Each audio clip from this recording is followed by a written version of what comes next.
day. About a week ago, I was asked, would you provide a summary comment of the whole day?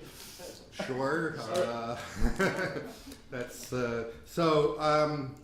If you're expecting a sort of comprehensive summary that brings everything together, don't expect that. It won't happen. In place of that, just some observations that I hope will connect up some of the different talks.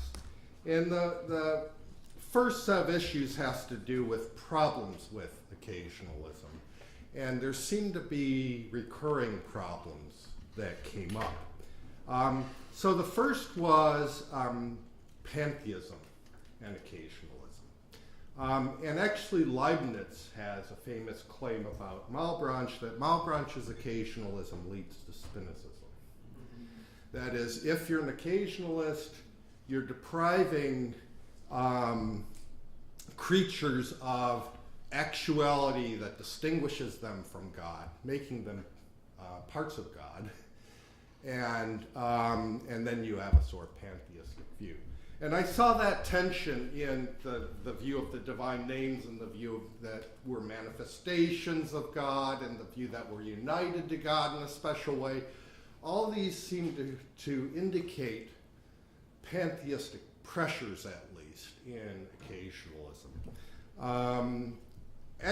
Well, in one way it's kind of strange because, of course, pantheism precludes occasionalism. If everything is God, and God is causally active, then so are creatures as manifestations of God. So the only way you get occasionalism is by insisting on, and maybe this is why you need that second part of the two theses, because pantheism is perfectly consistent with the first, and in fact in Spinoza that's the view you get. But if you get the distinction, then you get something other than God that's causally impotent. But it is interesting that starting in the medieval period in Islamic philosophy, and through the early modern period with Malebranche and Leibniz's critique of Malebranche, you have these pressures towards pantheism and difficulties of maintaining occasionalism as a stable position. So that's one thing I noticed. Another problem, let's call this the problem of natural evil, right? So on occasionalism, God causes everything, including causing the earthquakes and tornadoes and tsunamis and all that. And there's a question of how that's consistent with God's goodness.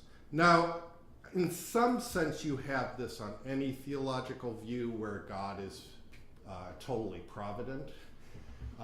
There's always going to be this problem. But in occasionalism, the problem is much sharper and more direct because it's God doing it. God not just permitting it to happen, God is actually doing it. So I think this is a problem. I see it clearly in Malebranche, but I think it's there for other occasionalists, reconciling an occasionalist view with God's goodness in the case of natural evil. The final problem, and it really is a deep one, it has to do with free will. And I think you get this problem only, so traditionally there's a distinction between compatibilism and libertarianism. If you're a compatibilist, if you hold that freedom is compatible with determinism, I can see no problem for occasionalism on this score.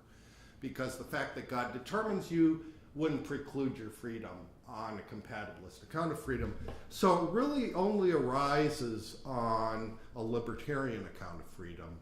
But this it seems to be among occasionalists a recurrent insistence on the fact that freedom is libertarian freedom. We saw this in the medieval period. I think we see it in Malebranche, and in the contemporary version, we're wanting to save freedom in a strong libertarian sense. That's quite an ontological challenge. And I think the challenge there is, how are you going to have the human agent have control over something? Sorry, I just knocked this.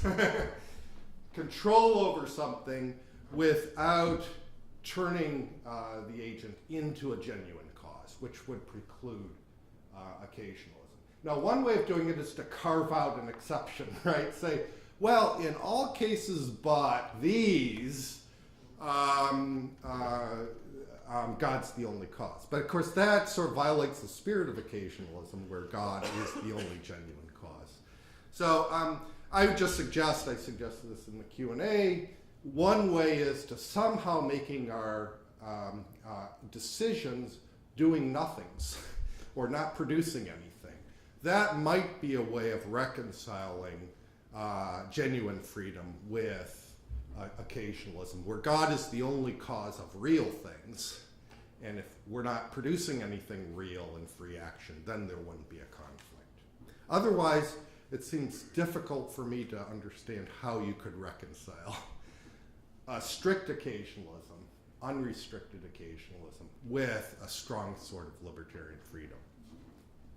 Final observation, and it has to do with the relevance of occasionalism for contemporary views, especially in philosophy of science. So there is a debate in philosophy of science about whether causes are to be understood in terms of laws or laws in terms of causes. Whether causes are just law-like conjunctions, or whether the law-like conjunctions are to be explained in terms of an underlying cause in the world. Now, occasionalism puts pressure on understanding causes in terms of laws, that at least physical causes in terms of laws, rather than laws in terms of causes. Because you're reducing things like, and I think we saw this in compositionalism, you're reducing things like power and structure and disposition to law-like relations among various states of the world. And so I think that's, that view can be actually, and has been, detached from the theological part of occasionalism, where, of course, God is doing it all along. There are views in philosophy of science where we do reduce causes to laws in this way and say, and it's not grounded in anything more ultimate. That's it. That's it. At bottom, they're just correlations, and what we hold causes are just these correlations. So that's one legacy of occasionalism, where it's been detached from its theological roots, but still has a hold in contemporary discussions. So it's been a very interesting day tracing the concept of occasionalism through, starting with the medieval Islamic theology and philosophy through the early modern period to some contemporary applications. So thank you all for your participation. These are all the remarks I have, so thank you very much.